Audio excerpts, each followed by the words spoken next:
Bonjour à toutes et à tous et bienvenue dans le 18e numéro de la Gazette du Maine, le podcast de Stephen King France qui vous résume l'actualité de Stephen King.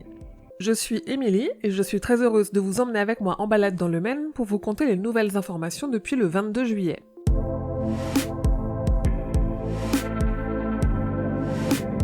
On me demande souvent où trouver une bibliographie complète des œuvres de Stephen King. J'ai jamais eu de réponse satisfaisante à cette question car honnêtement, les bibliographies qui existent sont soit incomplètes, soit très mal fichues. J'ai donc travaillé à une bibliographie des livres, essais, nouvelles, scénarios, bref, de tout ce que Stephen King a publié, par ordre chronologique, et elle est enfin sur le site. Vous pouvez y accéder directement sur la home du site depuis la nouvelle catégorie du menu qui s'appelle l'auteur.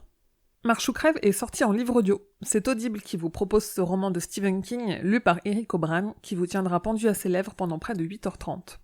Et puisqu'on parle d'édition de livres, en Italie, une nouvelle édition de Ça, avec une couverture transparente, vient de sortir. Et en Corée, une édition de l'Outsider en 2 tomes est vendue avec des tubes d'ADN. J'ai mis les images de ces 2 éditions originales sur le site et les réseaux sociaux. Stephen King est un grand lecteur, vous le savez. Il a publié dans le New York Times une critique du thriller de Laura Lippman, uniquement publiée en anglais pour le moment, dont le titre est Lady in the Lake.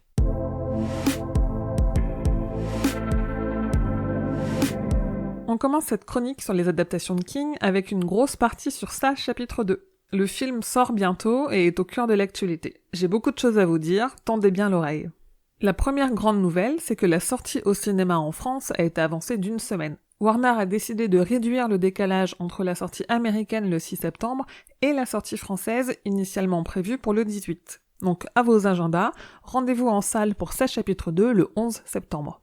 L'autre grande nouvelle est qu'on a appris la durée finale du film, et on va être servi car Ça chapitre 2 durera pas moins de 2h45.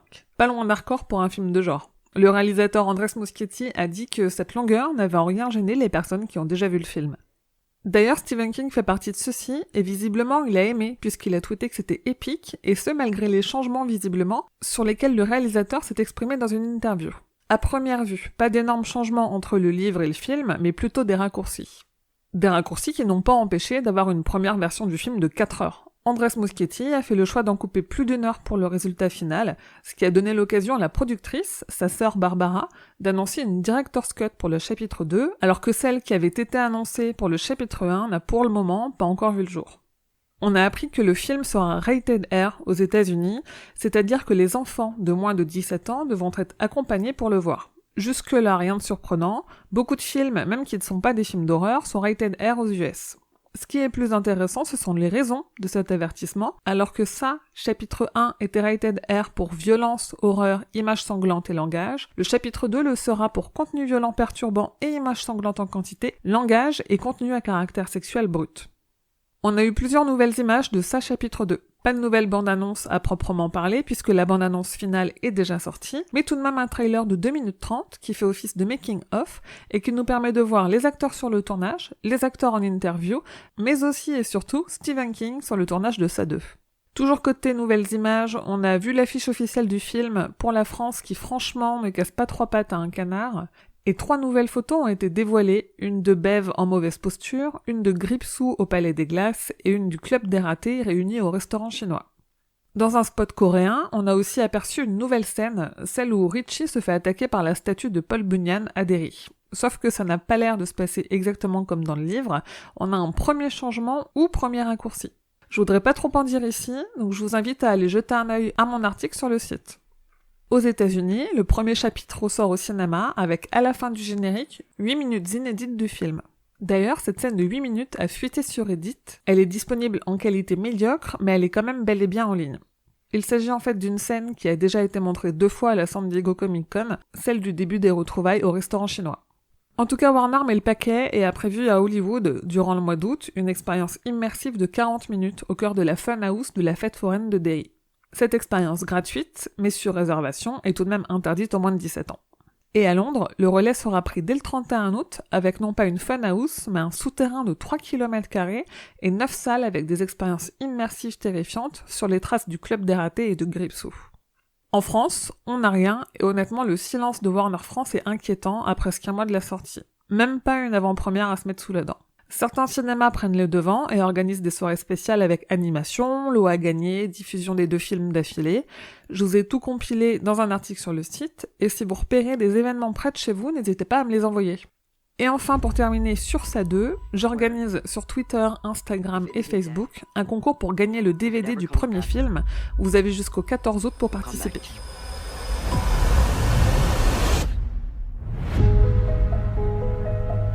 When the first movie played and it says the end of chapter 1, audiences applauded. They wanted more. So now they're going to get more. Les Évadés revient aussi au cinéma. Le film, qui est sans conteste la meilleure adaptation de King à ce jour, fête ses 25 ans cette année. Des projections exclusives sont organisées sur tout le territoire américain et elles s'accompagneront d'aperçus exclusifs. Making of, scène coupée, ça, on n'en sait rien. Encore un film qui revient au cinéma. Si vous êtes dans l'Oregon, à la fin de l'année, elle est au Timberline Lodge. C'est l'hôtel de montagne qui a servi pour les plans extérieurs de l'Overlook Hotel dans l'adaptation de Shining par Stanley Kubrick. Ils organisent le 1er décembre une projection inédite du film de Kubrick. Et en parlant de Shining, une exposition au Design Museum de Londres est en cours sur Stanley Kubrick. On y retrouve des costumes du film et quelques expériences immersives. Je vous disais dans la dernière gazette que Netflix avait mis en ligne une fiche vide pour l'adaptation de la nouvelle In the Tall Grass de Stephen King et Joe Hill. Depuis, la fiche s'est un peu remplie et on sait désormais que ce thriller durera 1h41, qu'il sera déconseillé aux moins de 16 ans et qu'il sera disponible dès le 9 octobre sur la plateforme. On a aussi une première image officielle et on a appris que le film sera diffusé en avant-première fin septembre à Austin, au Texas, à l'occasion du Fantastic Fest. En parlant de festival, à la Comic-Con de San Diego, Greg Nicotero était présent pour parler de Creepshow et on a eu la première bonne annonce, ça, je vous en parlais dans la dernière gazette. Ce qu'on a su entre-temps, c'est que Nicotero a confié que la série serait truffée de références aux films de King et de Romero sortis en 82. Il en a dévoilé 2, et franchement, s'ils sont tous du même genre, ça va être corsé pour tous les avoir. Et pendant la Comic-Con, le magazine Heavy Metal a vendu le premier numéro de l'adaptation en comics de la série Creepshow. Certains exemplaires sont encore disponibles en ligne et l'envoi en France est possible. La série qui adaptera le roman Histoire de Lisée, dont Stephen King écrit lui-même le scénario, a trouvé son réalisateur. C'est Pablo Larraín qui s'y collera, on le connaît notamment pour avoir dirigé le biopic sur Jackie Kennedy. Pour la série Le Fléau, les studios ont confirmé officiellement des noms au casting dont je vous ai déjà parlé, parce que le réalisateur Josh Boone les avait déjà confirmés lui-même début juillet. En revanche, on a appris que c'est King lui-même qui a écrit le scénario de l'épisode final et qu'il y a rajouté une fin à laquelle il pense depuis 30 ans. La saison 3 de Mr. Mercedes a révélé 2 nouveaux teasers qui ont eux-mêmes révélé les arcs narratifs de cette saison un peu particulière. Si vous avez suivi, la série n'adapte pas les livres dans l'ordre. Le challenge pour cette saison 3 est donc de raconter l'histoire du tome 2 tout en continuant ce qu'il s'est passé pendant 2 saisons, donc dans les tomes 1 et 3. Un casse-tête qui a l'air plutôt bien géré du côté des créateurs. Je vous en dis un peu plus sur ces 2 arcs narratifs sur le site.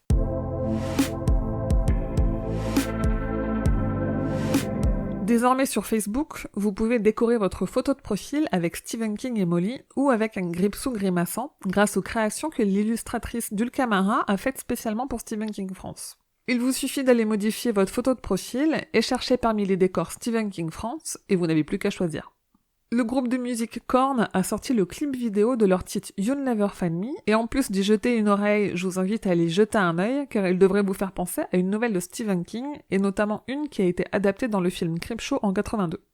Dans la dernière gazette, je ne vous ai pas parlé des deepfakes que l'on voit de plus en plus. King n'y échappe pas car on a vu passer un deepfake de Jim Carrey à la place de Jack Nicholson dans Shining et c'était franchement très convaincant. Ces dernières semaines, on a aussi vu un deepfake de Gripsou à la place de la nonne dans Conjuring 3. Tout est à retrouver sur les réseaux sociaux. Côté figurines, on a eu de nouveaux retours de la San Diego Comic Con. D'abord NECA, qui nous sort une poupée Gripsou 1990, avec le même design que ses précédentes figurines, sauf que cette fois-ci, le costume est en tissu. NECA toujours, mais en collaboration avec Kid Robot, a dévoilé une horreur Mad Ball d'un Gripsou sale et tout plein de morve. Diamond Select Toys a mis le paquet avec 5 figurines Gripsou différentes, un diable en boîte, une Vinimate, 2 toutes petites Deforms et une statuette plus classique. Et enfin, Spirit Halloween a tué le game en sortant pour Halloween un animatronique de Gripsou de 2 mètres. Il bouge, il s'allume et il parle. Et toujours dans les figurines, j'ai vu traîner la rumeur sur des groupes de collectionneurs de Funko Pop que la célèbre marque de petites figurines en vinyle préparait une pop à l'effigie de Stephen King lui-même. Peut-être y en a-t-il parmi vous qui sont en Belgique ou pas loin. Vous êtes de sacrés vénards car en octobre, la bibliothèque municipale de Huy organise un mois spécial Stephen King avec au programme une exposition, une conférence, un concours d'écriture de nouvelles fantastiques et une soirée ciné-papote devant Dr. Sleep. Et pour celles et ceux qui écouteront cette gazette à temps, sachez que jusqu'au 8 août à 16h59, vous pouvez récupérer gratuitement sur l'Epic Game Store le jeu Alan Wake. Pourquoi je vous en parle? Car ce survival horror à la troisième personne est inspiré de Stephen King et notamment de Sagdos, Shining et La part des ténèbres. On y trouve beaucoup d'éléments de ses livres, des références directes, mais aussi le même ton et la même ambiance. Sur les réseaux sociaux, King a confié qu'il regarde le juste prix, mais uniquement parce qu'il a dépassé les 70 ans. Il a aimé la fin du dernier Tarantino Once Upon a Time in Hollywood, qui apparemment est controversé. Il a aussi aimé la bande-annonce du film Tigers Are Not Afraid.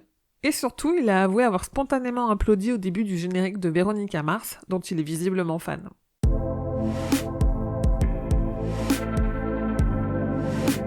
La nouvelle adaptation de Cimetière sortira en DVD, Blu-ray et tout le tintouin le 21 août prochain.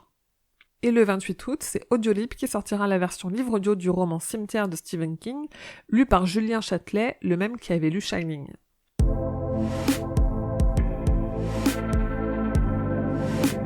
C'est tout pour l'actualité de King. Je ne vous dis pas rendez-vous dans 2, mais dans 3 semaines. Donc prochaine gazette le 26 août. D'ici là, passez un très bel été et de bonnes vacances si vous avez cette chance.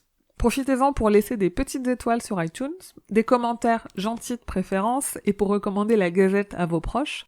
Merci à toutes et tous d'être toujours plus nombreux et nombreuses à m'écouter. Merci pour vos retours et merci à celles et ceux qui me soutiennent en participant à mon Tipeee. Merci notamment à Pascal, un nouveau tipeur qui a acquis le rang de pistolero grâce à son soutien. Comme d'habitude, vous pouvez trouver Stephen King France sur Instagram et Twitter ou sur Facebook pour échanger avec toute la communauté de fans. Et rendez-vous sur le site stephenkingfrance.fr dans l'article de cette gazette numéro 18 pour avoir plus de détails sur toutes les infos dont je viens de vous parler. Et si vous avez un petit peu de temps au mois d'août, je vous invite à aller écouter les autres podcasts du label Podcut qui produit cette gazette. Il y en a pour tous les goûts et ils sont tous vraiment excellents. Je vous dis merci et à bientôt, fidèles auditeurs et auditrices, que vos journées soient longues et vos nuits plaisantes.